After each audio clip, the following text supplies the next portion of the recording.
दोस्तों एनपीसीआई का क्या बड़ा बयान है। एनपीसीआई किन किन कंपनी को टारगेट कर रही है। कुछ चंद लोगों की वजह से एईपीएस सर्विस को बदनाम किया जा रहा है।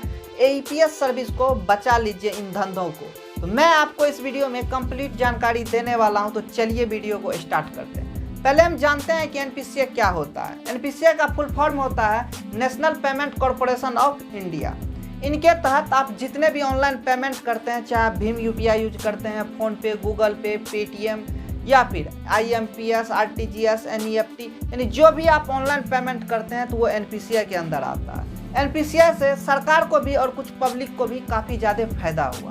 अब बात करते हैं कि सरकार को क्या फ़ायदा हुआ और हमारे और आपके जैसे रिटेलर को क्या फ़ायदा हुआ। हमारे और आपके जैसे रिटेलर को ये फ़ायदा हुआ कि हम सब आधार बैंकिंग के तहत कस्टमर को आधार कार्ड से पैसा निकाल कर देते हैं, जिनसे कि कुछ कमीशन मिलता है या फिर जो चार्ज लेते हैं वो अपना चार्जेज एक्स्ट्रा ओवरचार्ज करते हैं कस्टमर से। इनसे उनका शॉप चलता है, उनको एक रोजगार मिला और वो अपना रोजी रोटी चलाते हैं जीवन यापन करने के लिए। दूसरी बात, अब इसमें सरकार को क्या फ़ायदा हुआ। सरकार को यह फ़ायदा हुआ कि अब एनपीसीआई के आने से ये जो इतनी बड़ी काम किया है, इनसे उनके जमा पूंजी में कोई भी ऊपर नीचे नहीं हो रहा। नहीं तो पहले क्या होता था, मान लीजिए आपको 1 लाख रुपया किसी को देना होता था तो आप बैंक से कैश विड्रॉ करते थे। अगर आप कैश में विड्रॉ करते थे तो ऐसे में सरकार की जमा पूंजी घट जाती थी। मान लीजिए आपने बैंक से 1 लाख रुपया निकाला और आपके जैसे जैसे इंडिया में, पूरे ऑल ओवर इंडिया में हजारों करोड़ रुपए लोग कैश विड्रॉ करते हैं, और ऐसे में अगर एटीएम से या फिर बैंक से कैश विड्रॉ करते हैं तो सरकार की जमा पूंजी घटते रहती है। चाहे आप वो किसी को दे देते हैं या फिर कहीं और, तो ऐसे में होता क्या है कि सरकार की जमा पूंजी घटते रहती है। यानी बैंक अगर उस पैसे को कहीं इन्वेस्ट करता है या कोई और भी इस्तेमाल करता है और सभी लोग इतना ज़्यादा मात्रा में अगर कभी त्योहार हो या कभी भी पैसा विड्रॉ करते हैं तो ऐसे में सरकार की जमा पूंजी घट जाती है। लेकिन वही एनपीसीआई ने इनको आसान कर दिया है। अगर किसी को पैसा मान लीजिए भेजना है तो आप अपने अकाउंट से उनके अकाउंट में ट्रांसफ़र कर देते हैं। तो ट्रांसफ़र कर देते हैं तो सरकार की जमा पूंजी घटती नहीं है, केवल पैसा आपके अकाउंट से कट के उसके अकाउंट में चला जाता है ऑनलाइन के माध्यम से। लेकिन जमा पूंजी जो रहता है, मान लीजिए जो स्टॉक है, तो वो तो सरकार के खजाने में भरा पड़ा है, वो स्टॉक इधर से उधर नहीं हुआ। तो इसी में सबसे अहम भूमिका एनपीसीआई का है। इस बीच एनपीसीआई ने क्या किया, अपने बिजनेस को बढ़ाते बढ़ाते इतना बड़ा कर दिया। अब क्या हुआ कि कुछ लोगों की दिमाग की बत्ती जली और उसने एईपीएस से फ्रॉड करना स्टार्ट कर दिया।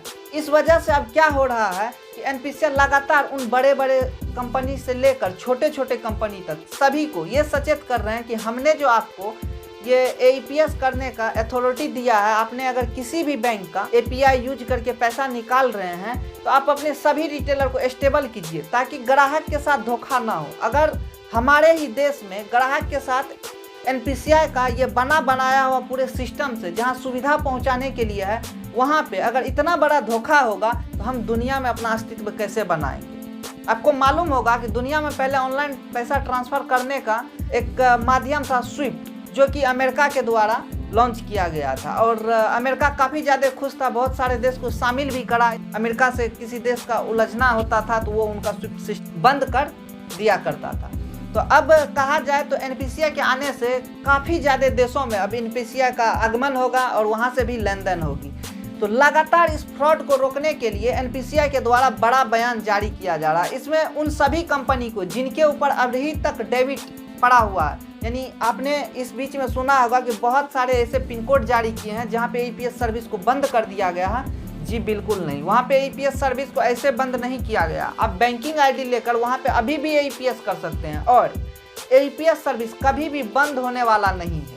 उन कंपनी को वहाँ पे एईपीएस डिसेबल किया गया है जिन कंपनी के रिटेलर ने वहाँ से मान लीजिए किसी कस्टमर से फ्रॉड कर लिया और कस्टमर ने बैंक को या फिर एफआईआर के द्वारा कंप्लेंट रजिस्टर्ड करवाया। तो अब कंपनी के पास जब चार्ज बैक का फॉर्म जाती है तो अब कंपनी या तो वो पैसा पेड करे, तभी उस जिला में जितना भी उनका रिटेलर ने फ्रॉड किया है या तो वो रिटेलर से रिकवर करे।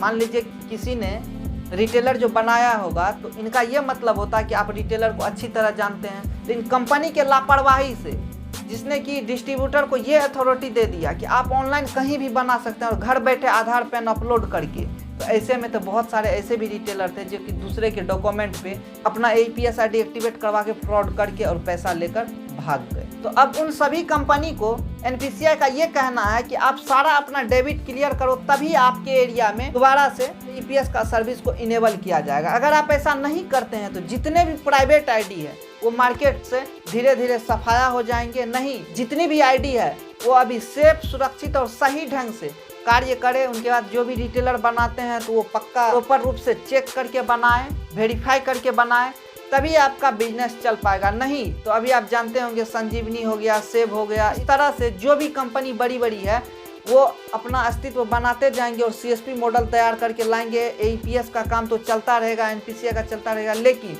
हमारे और आपके जैसे छोटे मोटे रिटेलर का सभी का धंधा चौपट हो जाएगा। आप लोगों से निवेदन है कि आप लोग सही से काम करें, सभी डाटा को सुरक्षित रखें। आप कस्टमर से जो भी निकासी करते हैं या फिर आपके सेंटर पे अगर किसी भी प्रकार का ऊपर नीचे होता है, यानी कस्टमर से उनको समझ नहीं आता, तो आप उनको संतुष्ट करें ताकि एनपीसीआई अपना अस्तित्व बना सके और इन फ्रॉड को रोकने में सही से सक्षम हो पाए। तो आपको ये जानकारी कैसा लगा, आप हमें कमेंट सेक्शन में कमेंट करके जरूर बताइए।